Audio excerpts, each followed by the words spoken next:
So, hello everybody. Welcome to the webinar, Empowering Travel for All with Snowball Community founder Simon Samsom.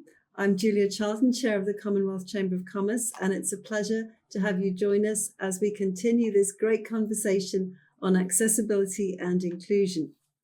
So today, we'd like to shine a light on a critical issue that affects a significant portion of our global population. Disability is a reality for an estimated 1.3 billion people worldwide. That's about 16% of the global population. In the UK alone, this figure rises to an enormous 24%, with 16 million people reporting a disability in 2021-22. And these numbers are only increasing, with disability prevalence in the UK rising by 6 points since 2002. The challenges faced by people with disabilities are profound and multifaceted. They encounter barriers in transport, finding it 15 times more difficult to access and afford compared to those without disabilities. They also face higher health risks, such as depression, asthma, diabetes, to mention just a few. And alarmingly, some people with disabilities may have up to 20 years shorter life expectancy. But disability isn't just a health condition. It results from the interaction between individuals and environmental factors, including societal attitudes, inaccessible infrastructure, and limited social support. By addressing these barriers, we can significantly improve the social participation and quality of life for people with disabilities. This is where innovative solutions like the Snowball Community app come into play. Created by our wonderful guest, Simon Samsom, this groundbreaking app allows users to rate and review different venues based on their accessibility. Simon's work has garnered national recognition, leading to his naming as one of the top 10 most influential disabled people in the UK in 2023. Since our last webinar, Simon and Snowball have achieved remarkable milestones. The app is expected to reach 100,000 venue reviews this year, a testament to its growing impact. And Simon's achievements extend beyond Snowball. He recently secured third place in additional funding in the Santander X Global Awards in Barcelona, further solidifying his position as a trailblazer in accessibility. So today we're hoping to explore the progress made since our last webinar and discuss what more can be done to promote accessibility in everyday spaces. I'm hoping to hear from Simon about recent changes, updates on Snowball's initiatives, and his thoughts on raising awareness and driving positive change. So please remember that by improving accessibility, we're not just helping the 15% or so of the world's population living with disabilities, we're creating a society that's better for everyone, including the growing number of older adults who experience disability as they age. So Simon, welcome back to our webinar. It's wonderful that you're here with me again. So to start with, could you tell us what's changed for you and Snowball and the community over the past few months? Yeah, I think a lot has changed. Obviously, we've got a lot more awards, which is really nice because that raises awareness for us. So like you said, we got the Santander National Award, the Santander Global Award. We won the Leicestershire and Leicestershire Innovation Award. That was great. Entrepreneur of the Year Award, British Diversity Awards. My God, National Diversity Awards. And we got a few more before the end of the year as well. So it's going all right. I'm not going to lie. But when I think the last time we spoke, I had about 40,000 reviews, and we are very close to the 100,000 now. So it's just exploded again. We are that close to the 100,000 review on Snowball. It's snowballed, which is great. So more people are using it, more people are downloading it, more people are adding places, and we're taking on a huge bunch of staff as well. We've trained up 45 staff members part-time, and then who are going to be our consultants in the community, which I'll talk about in a bit more later. And then we're taking on 10 full-time staff by the end of the year as well. So because demand is just getting a bit crazy. That's amazing. So tell me about some of the reviews. What do people say? Give me some examples. I mean, they leave reviews on wherever they go, whether it's to the park or, even to a public toilet. And that's the whole idea of it. It's creating your own personal tour guide, your own personal map of where you can go. And we need people to leave the reviews because it's user generated. So anyone who leaves a review, it's brilliant. And then obviously we're supported by Google Maps, so it will guide you to that destination as well, wherever you go. So, Harry Potter, we had one the other day saying Harry Potter, most magical experience, staff couldn't do enough. But then we had another one from a local restaurant saying it can't get in the front door. So it varies considerably because bad reviews are also helpful for us as good reviews, because we need to know where we can get in and where we can't get in, because we don't want to waste our time going to places if there's no disabled access. Yes, and it obviously would presumably drive some change when people in all fairness to some restaurants, they might not have realised it or thought about it enough. Absolutely. We've come across a lot of places where they think they're accessible, but actually they're not. Yes, Yeah. yes. I'll give you one prime example. I was in Leicester City Centre a little while ago. We're working out of De Montfort University at the moment. We're using their innovation centre. And I had to go for a meeting in town, and I was just passing, it was like 10:30 in the morning. I thought, all right, I'll just nip to McDonald's. And this McDonald's I hadn't been to for a couple of years, and it's been redesigned. And you think McDonald's, yeah, you can get in, it's disabled friendly. Well, I was standing there with a tray with breakfast in my hand, and I realised I've got nowhere to sit down. I'm in my wheelchair, and I prefer to transfer. And what I realised is you had those little tables with the little stools on the floor, which I can't get onto, and then you had the seating around the edge of the restaurant by the window so people can look out. And then I realised there's no seating in between, so I actually left a McDonald's restaurant, and you'd think it's got a 5-star rating, wouldn't you, or a 5 snowball rating? But it's just standing there with the restaurant, with the food in my hand, not being able to use the restaurant, which I thought was quite disappointing. But we are working with McDonald's actually to improve services. We've got a number of restaurants signing up in the West Midlands, so that'd be good. Yes. In fact, we had someone who's disabled who came for a meeting in our office, and we thought we had very good access, but actually when they gave us the door widths that were needed, we were just slightly short of them. In fact, when he came, it worked. And I think the measurements were probably slightly on generous side to make sure, so he could get through.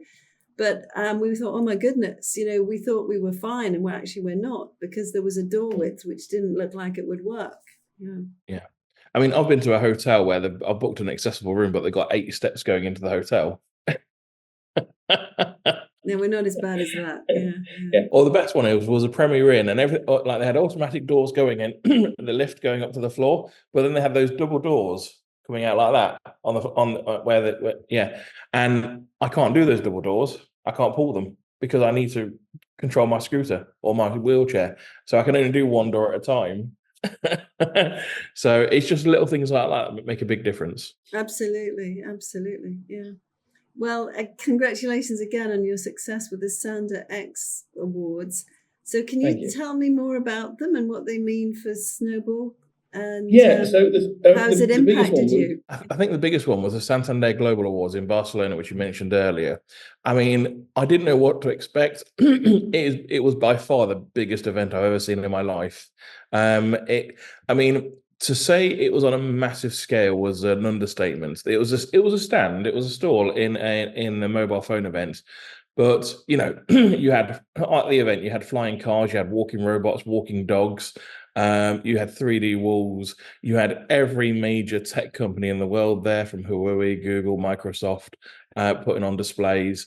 It was mind-boggling. We walked in, there was 3 of us, from Snowball, and we go, oh my God. It was just phenomenal. And then you had obviously every country there, so we made loads of connections as well, from around the world, from people in India and other countries in the Commonwealth to Taiwan and stuff.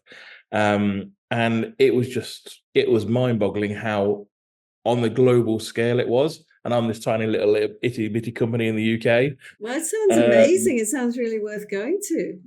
It is. It was really good. It's called the 4YNY, I think it was. That was the event, and I've never seen I don't know if you know how big the NEC is in Birmingham. That's probably one of the biggest events places in the UK. There's a very big events place in Hong Kong, but I don't quite know how they compare. Yeah, I mean, it took us 4 hours just to get from wall to wall. Goodness. And it was about 2.5 miles long. It's by far the biggest event I've ever seen in my life. And just to get get recognition from that at the Global Awards. That was fun. And then we had the head of the group there as well. We had the head of Santander Spain there. We had the head of development there for Spain, for Santander. And, one thing I've learned very quickly starting up a new company is, my God, the admin, it takes time. So Santander still really keen to sign up both in the UK and Spain, and they've sent it off to Madrid for their authorization. But in August, everything shuts down in Spain. Yes. So they said Max was in a few months. I'm like, oh, yeah. So they are really interested. They're still really enthusiastic about it. But to get it signed off at the top can take a year or so. And it's just really frustrating. Let's just a year's a long time in a tech app, isn't the life of a tech app, isn't it? A lot can happen.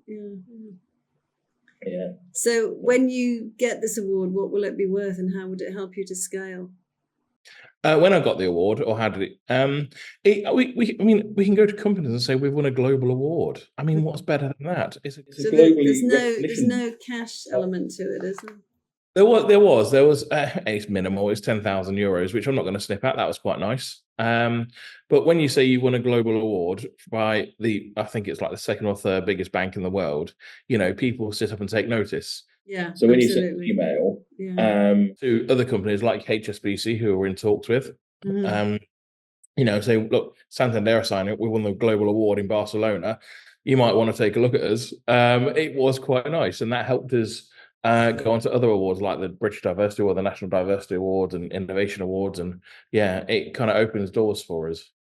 That's brilliant. Congratulations again. Yes. So how many venues have you actually signed up for membership? And how's that going with businesses and users? I'm not going to give you the number, just say we've taken on a lot of staff.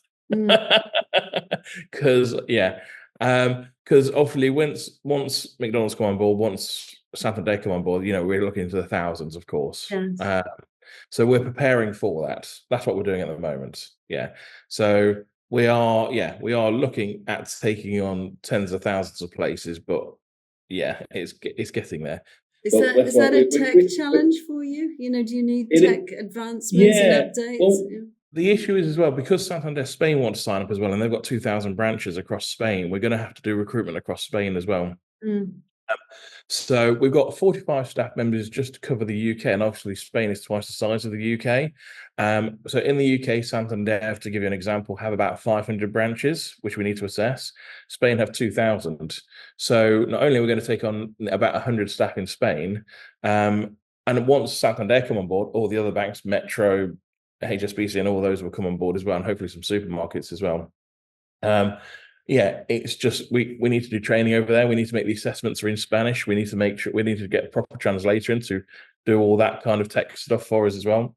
We need to make sure that there is a language section on the app, which is really expensive. I didn't realize how expensive that was, because we need to change that into different languages. So it's because we're going for a global market now rather than just a UK market.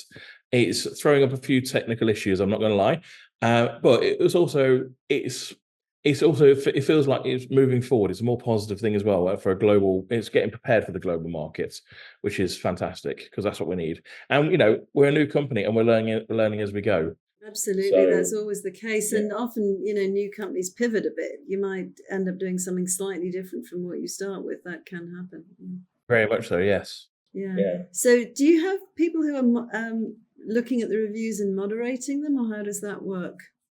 So normally we don't moderate every review, because we've got close to 100,000. It's almost impossible.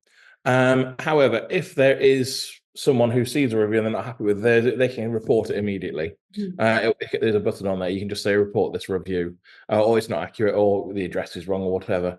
So we don't look at every single review. But normally, if there's something wrong with it, normally the business will contact us, or a user will contact us quite quickly. Right. So AI is the big buzz thing at the moment. Have you been looking at any kind of possibility of AI? Oh, good. Well, tell me all about that. Yeah. So what we've done is we've launched what we call a National Disability Access Rating System. And I think I might have discussed this last time. And this is where the 45 assessors in the UK are coming in. Yeah. So what it is, we're going out to a business and we're assessing on how good the access is and giving it a snowball rating from 1 to 5.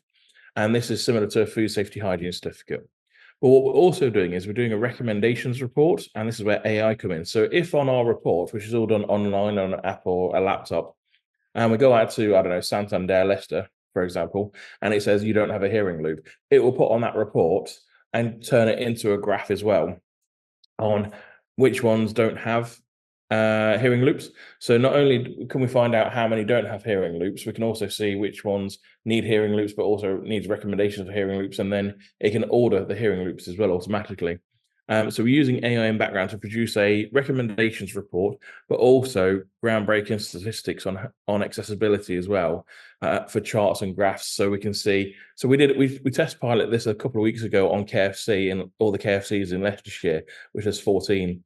And all of them are pretty accessible. KFC don't know this. We went out and did an anonymous thing, but I don't think they'll mind.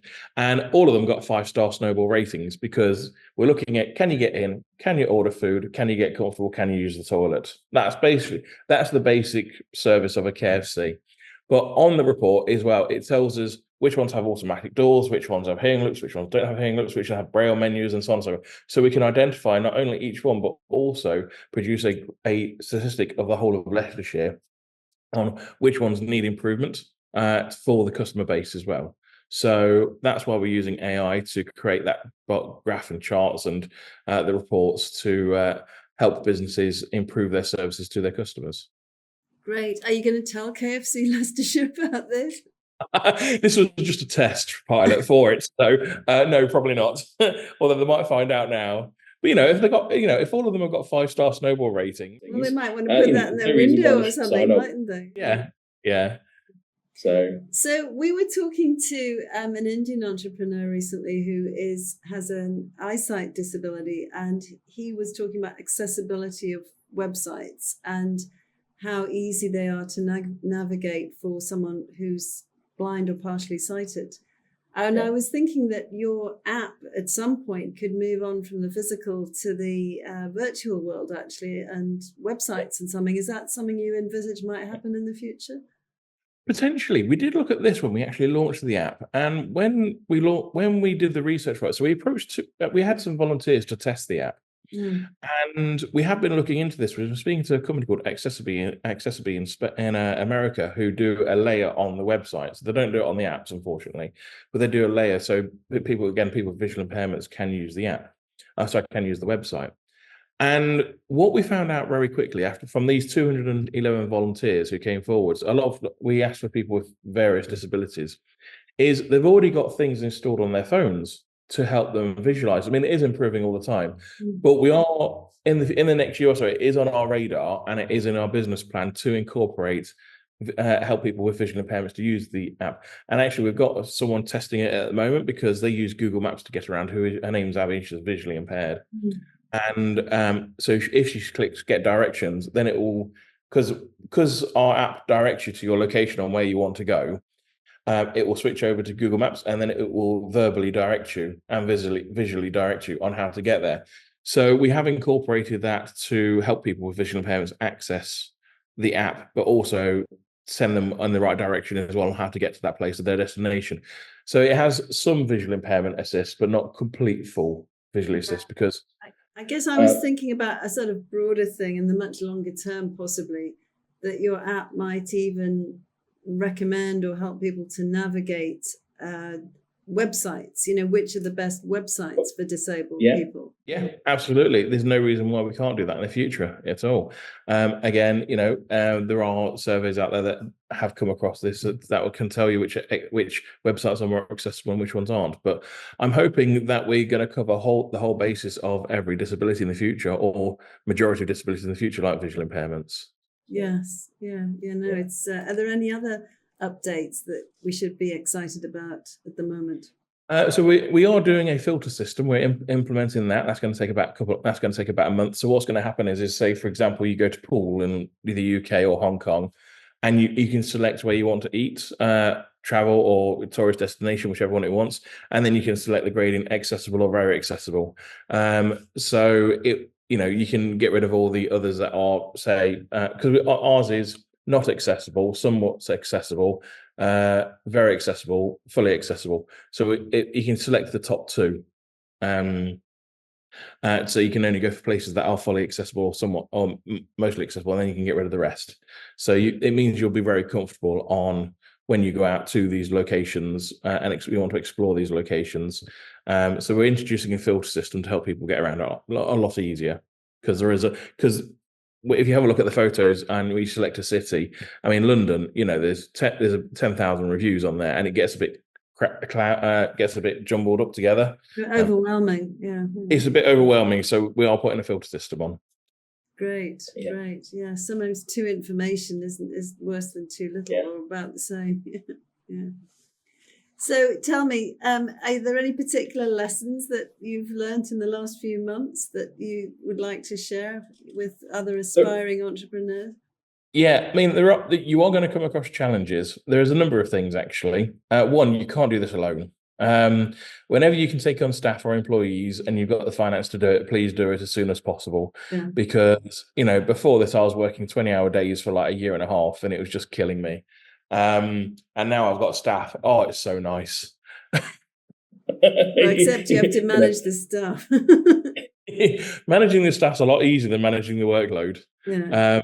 Because it's just it's people I've worked with for years, people I trust, and it's just nice to be able to just shove stuff onto them and say, can you do this, and so you don't have to worry about it, or get this done and speak to this, because we've got a whole team based in Bournemouth who are our tech team, and I get 20 emails a week from them, and some of them are really easy and some of them are really complicated, and some of them can take a good few hours, but if I can pass that on to staff, it frees me up to do more things like this, which is great, and promote Snowball. So you can't do it alone. It's impossible. You need to speak, and also go to every meeting you possibly can. I'm going to give you an example, which you kindly invited me to, Princess Anne's residence, which was fantastic. Invite me to more. Spencer House. I don't think she actually lives there. She lives nearby, but it's a palace. Oh, okay, yeah. But while we were there, we were speaking to members of the Commonwealth and people from India and the armed forces and stuff, and they were really interested in Snowball. So India were interested, the army were interested. They were talking about veterans who could help out in that aspect, and they really got the idea of Snowball. So the conversations are ongoing because of that. And so I'm an alumni at De Montfort University. And this is why they're supporting me quite a lot at the moment, which is really nice of them. And I got invited to the Vice Chancellor dinner, but it was in London, even though we're here in Leicestershire. And for me to get down to London for a black tie event, okay, I've got to be in a hotel for 1 or 2 nights because of travel, for everything else, because it takes, because I'm disabled. So every time I come down to the capital, I've got to stay 1 or 2 nights minimum. Absolutely, yes. Yeah. And so we thought, I don't know if I really wanted to go. Okay. But I thought, right, it's the Vice Chancellor. They really helped me out. I thought, right, I'll do that. And we went to the thing. It was at I don't know if you know something. It's called Greyfriars in London, near Liberties, and it's a really nice old, like, Harry Potter style place. It's fantastic, and the meal was okay. It was fine, but the people I met there from the other alumni and the connections that I made are, there were people worth 500 million pound there. There were people who have designed stuff technology wise, who are well recognized all over the world. And I'm sitting across these table from these people who have made all these innovations and worth so much money. And again, here's little me just starting up I know it's a global app, but it's not, it's not hugely successful yet. It's doing really well, but it's not there yet. And they started to help me out. So I've got, like, the business manager from Lloyd's who work at Lloyd's Business for 30 years. I've got Mataloni Woods who are helping me out. And it's just, you've got to turn up to these things. And that's what I found out really quickly is whether it's a dinner, whether it's a conversation with a student, whether it's a meeting in town with someone you've never met before. It could be a football coach. You never know what that person could help you with your business. Absolutely. And I found that you quite never quickly. Know. Yeah. Absolutely. Yeah.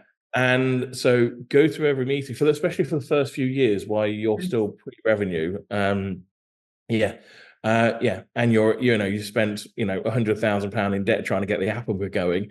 Go to every meeting, speak to everyone, because we've got some students who have signed up for us as well to become Snowball assessors, and they're getting trained up. So it just goes you to show, do the interviews, do the talks, turn up, and Yeah. things will come from it. I guess the only thing is it can get a bit exhausting, like you say. I get very exhausted. Yeah, there have been a couple where I haven't been able to go because of my physical disability.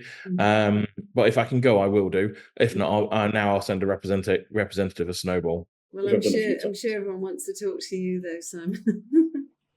So what about, you've talked about this network, which is a business network that you're building, and that's fantastic.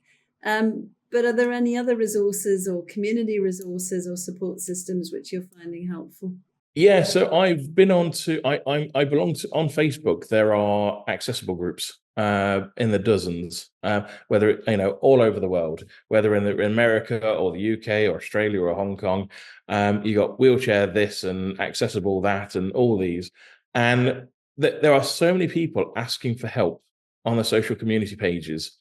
And every time I said, look, someone just like last night, for example, someone said, look, I'm going to Cardiff with my 12-year-old son. He's a wheelchair user. Is there anything I can do in Cardiff? And I looked on, I've never taken Snowball to Cardiff, and I thought I'd have a quick look on there. And it turns out we've got 250 odd reviews in Cardiff of accessible places, of tourist, restaurants, tourist attractions, parking bays, toilets, everything. So I took a screenshot and I said, look, download the Snowball app. It's got 250 plus accessible places you can visit. Have a great time with your son. And next thing I know, within 5 minutes, that person who posted it has downloaded the app. And that's happened dozens, if not hundreds of times on these community pages where people are asking for help because they don't know where to go to. I think it's because we haven't done proper advertising. We are marketing it, but we're only marketing it on the Snowball page. And if you don't follow the Snowball page, then you don't really hear about it unless you follow the business pages, which a lot of these people don't. But we are looking to do proper advertising and TV advertising in the next few months, possibly 6 months. So a lot more people will know about it. It's been a long time coming, and we're just about getting there now. So we're filming a new advert very shortly. Yeah. But these community pages are fantastic, and also speak to the universities. If you're a graduate of a university, you're alumni, and they've got business connections as well. Speak to the business team. A lot of the universities have start your own business if you graduate within 5 years, and they'll support you to set up your own business as well. And they know everyone in the local community because they've introduced me to the Tigers who are supporting it. So they've introduced me to the cricket team who are supporting it, Leicester City Football Club as well. And so. Brilliant. Yeah. So you just expanded your circle of friends and your network, because I'm sure you make friends all along the way. That's what you need to do. Yeah, absolutely. Yeah. So of your 70 staff, what are they exactly doing? Are some of them doing social media to sort of increase the social media engagement? Or? Yeah. So it's 45 contractors, and they're going to be doing the assessments across the UK. So they're all trained up now. We had a final training session just this Saturday gone, which was great. And then the term full-time staff, we haven't taken them on yet. I've got 2 full-time staff at the moment, but we need to take more on. There's something happening with Snowball, which I mentioned just before we started this conversation. I'm not allowed to tell you about it, but it's very exciting, but confidential. Okay, this is not an understatement. Okay, and I'm not going to say this is going to be big-headed. It's not meant to sound like that at all. It is fundamentally going to change the way people access everything, everywhere. And to say that is really exciting. I mean, I just can't say it because I've signed an NDA. I was saying before, it feels like I'm on Graham Norton, these celebrities who go on there to promote their film, but they're not actually allowed to talk about their film. They go there to show, but it's a bit like that at the moment, where something massively on a global scale has happened to Snowball, and I can't say anything yet. Well, I hope you let us know as soon as it happens, Simon. Because well, the thing is, I won't need to because you'll see it. Yeah. It's probably, so we need to get things in place for early next year. That's what I'm saying. So we need customer services, we need social media, we need press releases, we need so we're taking on all those kind of stuff because we're going to be so bombarded with so much stuff, and we need a sales team as well. That's where all the staff are going to come on board, and we are putting out we're creating the job adverts at the moment, so that'll be going out in the next month or so.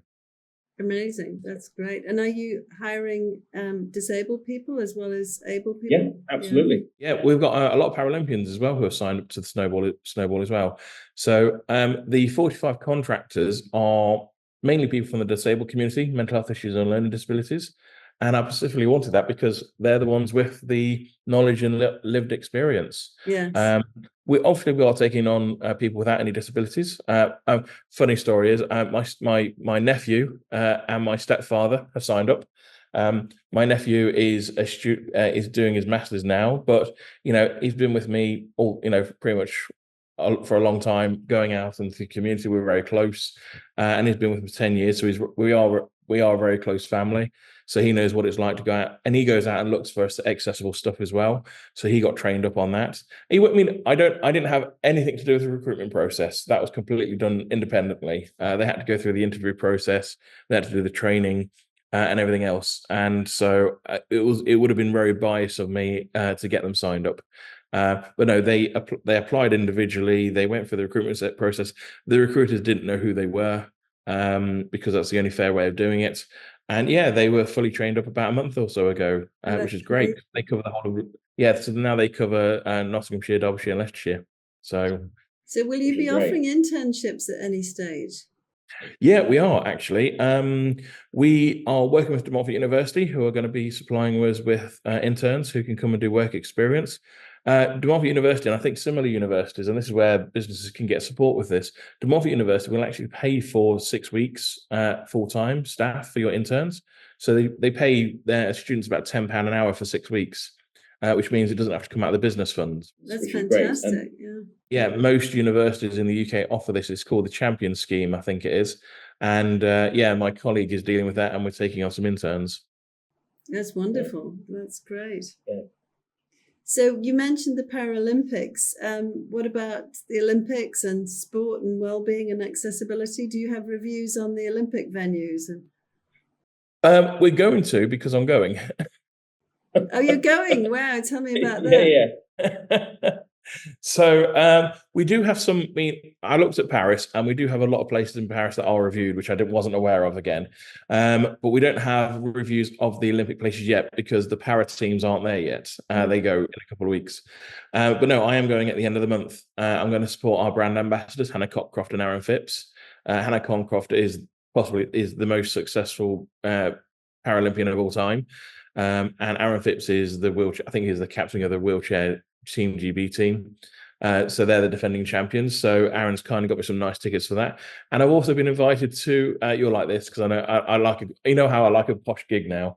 I've been invited to the UK ambassador's residence to France. Fantastic. Yeah. Well, I hope that's accessible. Are you going to give it an accessibility review? So do I. Oh, I don't know if you saw it actually. When we're at Princess Anne's place, Clarence House, Spencer House. It's not very accessible. Yeah. We had issues getting me upstairs. They have a lift though, don't they? Yeah, but it's not wide enough or long enough for a mobility scooter or an electric wheelchair. So yeah. So they had to sit me on a chair and send me up and then pull me out of the lift. And yeah. So but I don't know if I could leave a review of a royal residence like that, saying it needs improvements. Well, maybe write a nice letter, perhaps. I'm sure they would if they thought, if you told them, Simon. Yeah, I have been considering it. I'm thinking, but then again, I don't want to be struck off by the royal family. A bit scared of them. No, I think writing a private letter would be fine, wouldn't it? Yeah. Cool. Yeah, but no, the Paralympics I'm really excited about. We're going for 4 days and we're going to snowball as much as we can in Paris. And I've asked the Paralympic team to do some snowballing of their locations, accommodation and everything as well. So. That's amazing. That would be really interesting. So Dr. David Metcalf at the University of Oxford has secured the first ever research funding, apparently, to study your injury. And how's that going? And do you see this research influencing your work and the broader community? And is there any updates? This is really weird. Okay. And the reason for it is I got an email from him at the weekend. Okay. for an update on what's going on with the research. And this this is pure coincidental that I was doing this podcast because I knew you were going to ask me this question. And then I haven't spoken to him for about a year and a half because I knew the funding would take a long time to get into place. And then out of the blue, I get an email from him. So I'll read the email actually. Yeah, please do. It says, hope you're well. What takes you to the Hong Kong Chambers of Commerce? Yeah, which is great because he knew I was doing a podcast. So, he's currently running a project with emergency departments to get patients with CES scanned by emergency departments. So I've got Cauda-Equina syndrome. So for me to have an updated MRI scan, I've got to go through my specialist, which can take time. Where if you go to the emergency department, they're not allowed to authorize it if you're already diagnosed or under a specialist. So they're trying to change that so it's done a lot quicker by the emergency departments. So that's quite good. They've done an educational review, which has just been published, but I don't know what that is. He's just put that on there. Yeah. And then he's looking to do a biomarker for nerve root damage. And what this will do, it will classify on how bad the back pain is, because that will hopefully give them an indication on what it might be from emergency departments. And he's working with that with a number of A&E departments across the country.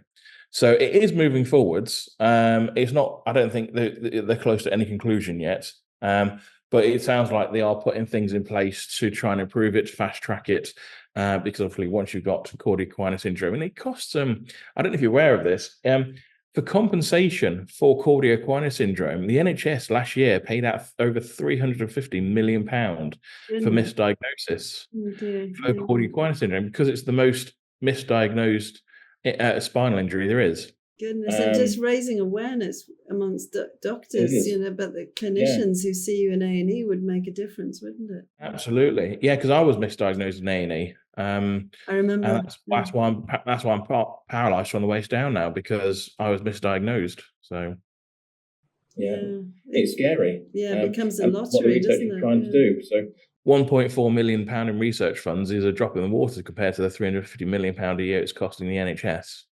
Yeah, well, think about all people's lives as well, and the cost to them personally as well as the monetary cost. Goodness me, it's incalculable. Yeah.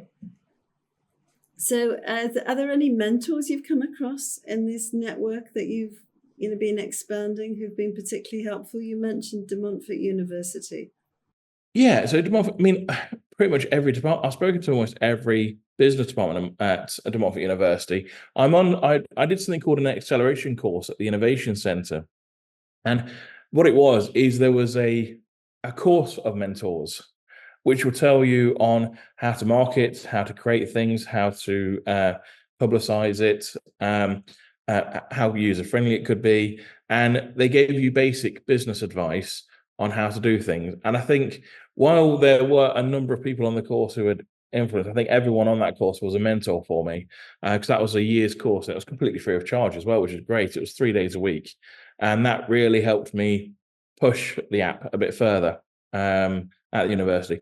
There were some things that I was already ahead of because I'd already a product that had been launched, which was already out there being tested by users at the time I was doing the course. So I was ahead of a lot of other people, but I still found it very relevant and very helpful. And again, the more you talk about it to people, the more information you're going to get and the more help you're going to get as well.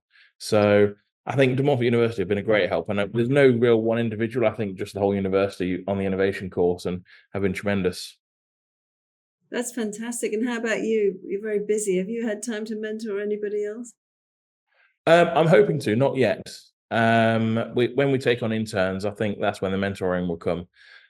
It'd be nice to show them how the real world works rather than from a student point of view, because obviously it's extremely different, and I think people are a little bit shocked. When I went from myself from a university position to the working world, it was completely different. It was a nice surprise. It was obviously more relaxed. It was obviously a lot more intense with deadlines and things as well, and the pressure that you can come under as well. They say that no plan survives contact with the enemy. Yeah, I'll give you an example. one student recently was looking to get a flat because obviously when you're a student, all the bills are included with your student accommodation, and they go, "Oh, this is brilliant! It's only £500 a month for a 2-bed house." And I went, "Okay, double that." And she goes, "What do you mean? You got to pay council tax? What's council tax?" You got water bills, electricity bills, gas bills, Wi-Fi, your subscriptions for everything you want, Disney Plus and Netflix and stuff. And we worked it out as about 980 quid. And she went, "I can't afford that." Yeah, I know. Yeah. And I mean, even if you can live without Netflix, you have got to pay your council tax, haven't you? Yeah. Yeah. So is there a remission on council tax for disabled people? So yeah, I actually did a story about this a little while ago. So if you're a full-time wheelchair user, Mm. you get a 25% discount. Mm. Okay. If you don't have capacity, okay, if you've got extreme dementia or something, then you don't pay any council tax at all. Mm. Okay. If you've got a medical room, so if you have a separate room where you sleep or live, or you got carers or whatever, again you get a 25% discount. And not many people are aware of this. When I became disabled in 2014, we were still paying full council tax for about 2 years, and I came across this from Martin Lewis, who's the money guy in the UK. And just came across his website and it said you get a discount. And I went to the council and I went, "Look, I've been disabled since 2014. It's 2016. What can I get a reduction?" So they actually came to visit me to make sure I was disabled, which was fine because I was. And then they backdated it by 2 years as well. And when I did a story about this as a journalist about a couple of years ago, one woman got back over £10,000. And that was phenomenal for them because she's got a disabled daughter. So whether you're the owner or you've got someone living with you who's got a disability, you get a 25% discount. Yeah. Do you think that should be publicized more? I mean, if you just came across Absolutely. it. Yeah. I have campaigned on it a number of times because people are not aware of it. Yes. And can backdate it. I have had a few where they said they haven't been backdated. It does vary per council, from what I understand. It shouldn't. If you got one rule for one, you shouldn't have one for the other. But again, I don't make the council rules, unfortunately. Yes. But Anyone who has a wheelchair, medical room, or something along those lines, check with your local council to see if you can get a rebate. Do you think 25% rebate is enough?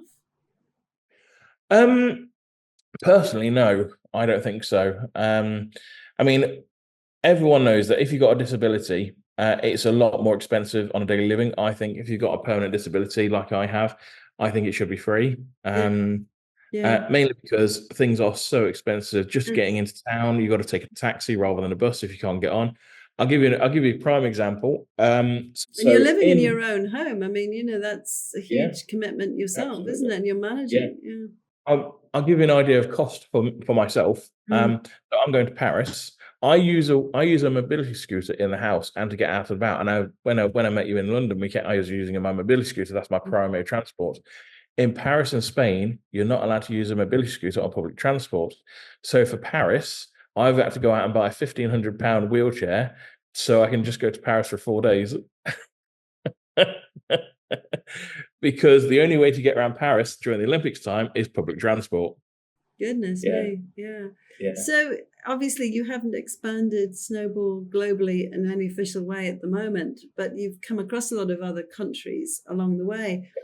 Which do you think rank at the best at the moment on the sort of disabilities accessibility scale?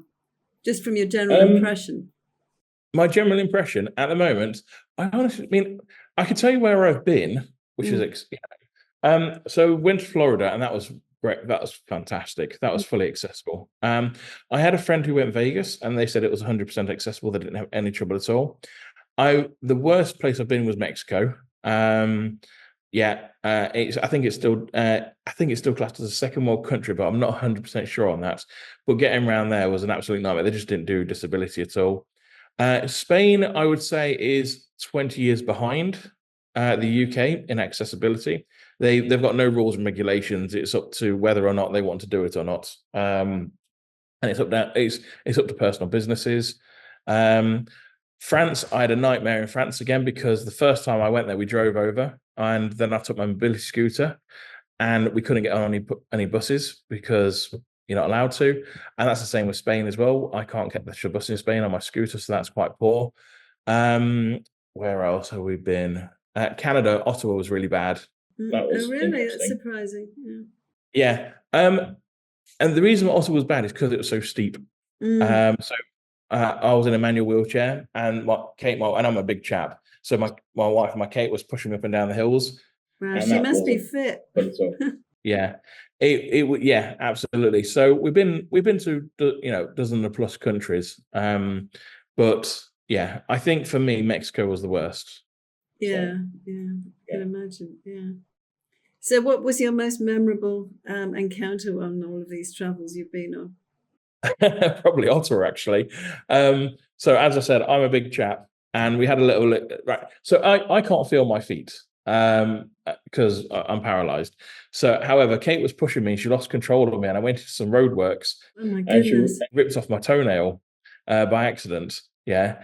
Anyway, so and I'm just like, oh yeah, you've crashed me. And I'm like, my toe, and what was funny is that there was some construction workers there, and they all came around and went, "Oh my God, are you okay?" I went, "I'm fine."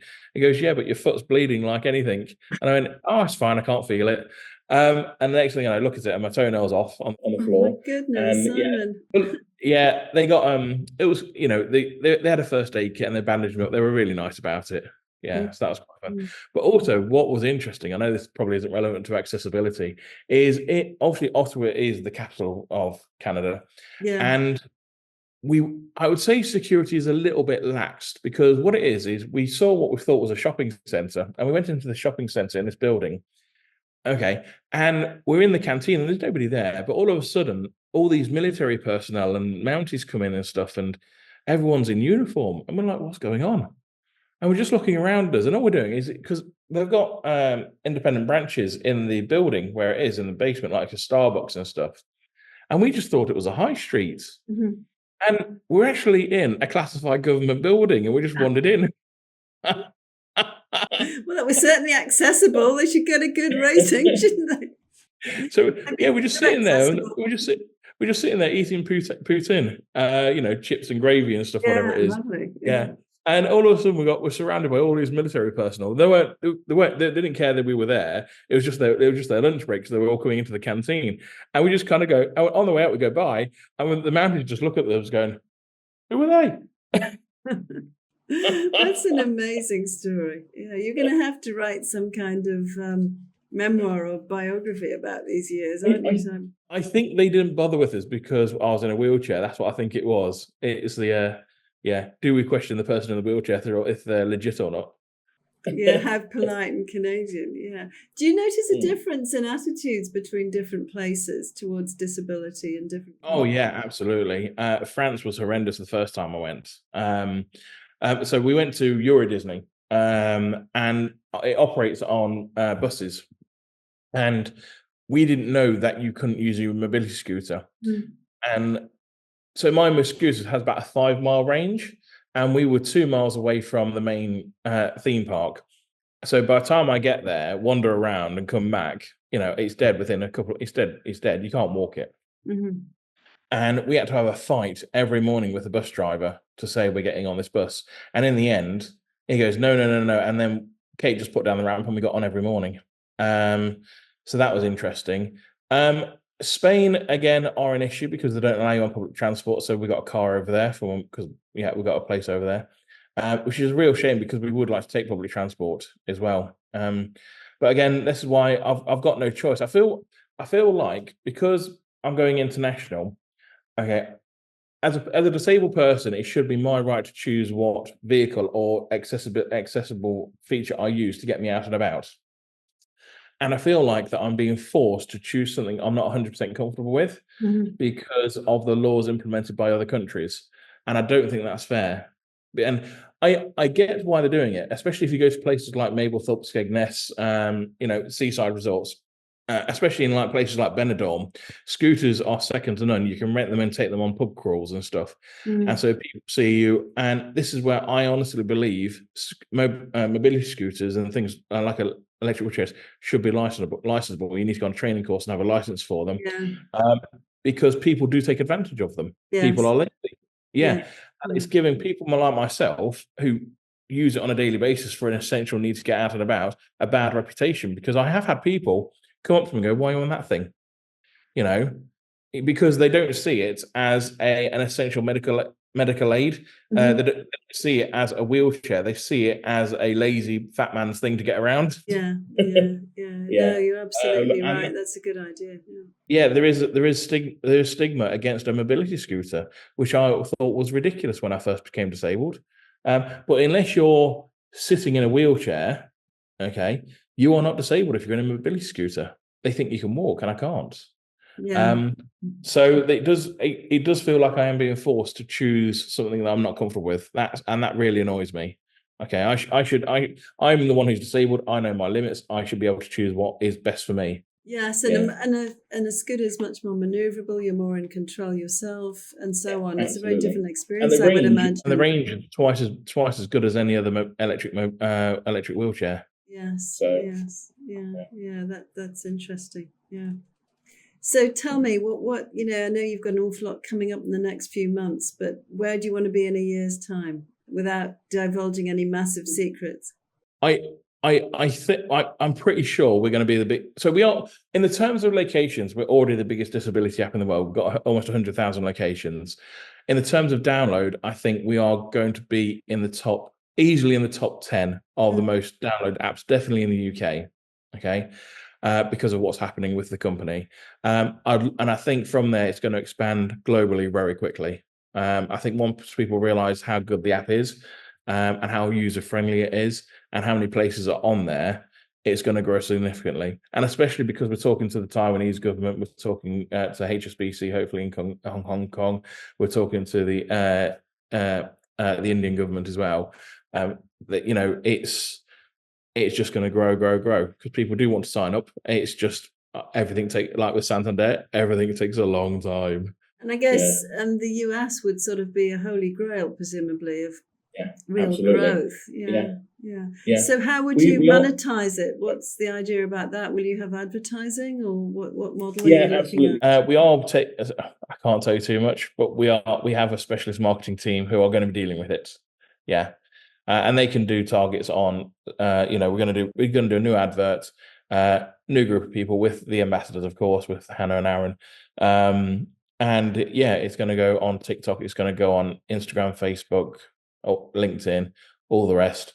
And hopefully it will grow tremendously. Right, because I mean, the scope for doing videos or TikTok when you're in so many locations are phenomenal, aren't they? Yeah. Oh, absolutely. You can do it anywhere. And that's one of the things we're doing. We're going to say, I use this to access blue badges in London. I use this to find accessible hotels. I use this to find tourist destinations. I use this to find walking trails. I use this to find scooter trails. That's kind of the advert we're going for, and tell them what the app does. And we're going to Abby, who I mentioned earlier, has agreed to appear in the advert as well, who's visually impaired. She goes, I use this to get to my destinations and the Google Maps will talk to her. Fantastic. That's brilliant. Well, thank you so much, Simon. So do you have any last words you'd like to pass on before I perhaps wrap up? Because we've been talking for 50 minutes or so, although the time's gone very quickly. Tell me, messages to everybody in the world. If you're a startup, where I've been, enter every competition, meet everyone, and please download my app and start using it. Definitely. So we'll make sure we share the app with everybody. That's not a problem. Well, thank you so much, Simon. I'm sorry we're having to draw this session to a close, and I do hope we can do one again soon when you can talk more about what your all these exciting plans when they've come to fruition. So I really want to express my gratitude to you, Simon, for your great insights and your commitment to accessibility and your dedication and innovative spirit for everybody. It's great inspiration. So I think the Snowball Community app isn't just a tool. It really seems to be a beacon of hope for millions who are seeking a more inclusive world. And to everybody who's joined us today, thank you very much. Your involvement demonstrates the power of collective action in driving meaningful change. And webinars like this, I hope, will play a role in raising awareness, fostering discussions, making you think about things you've never thought about, and propelling us towards a more accessible future. And in some ways, I think we've reinforced a fundamental truth. Accessibility isn't merely about compliance with regulations, it's about creating an inclusive society where everybody, regardless of ability, can participate in everyday life. And as I mentioned at the beginning, 1.3 billion people worldwide experience significant disability, 24% of the UK population, and that really underscores how important this all is. So as we move forward, I really want to support this groundbreaking initiative, Snowball, and I hope we can all advocate for more research, deeper understanding of the challenges faced by people with disabilities, and together we can break down these barriers. And in particular, we need to salute Simon and all his groundbreaking work in bringing this to everybody's attention. I think many of us wouldn't have thought about the sort of things which Simon talks about so naturally to us and makes us realize how complicated life can be for some of us. So please keep this conversation going. Share your thoughts and experiences with us at info@commonwealth.com. Download the Snowball app straight after this webinar. So your input is very valuable, as is downloading the Snowball app. Every step towards accessibility benefits not just those with disabilities, it really benefits all of us. So thanks again, Simon, and we're really looking forward to hearing the next part of your exciting journey. Bye, everybody. Thank you.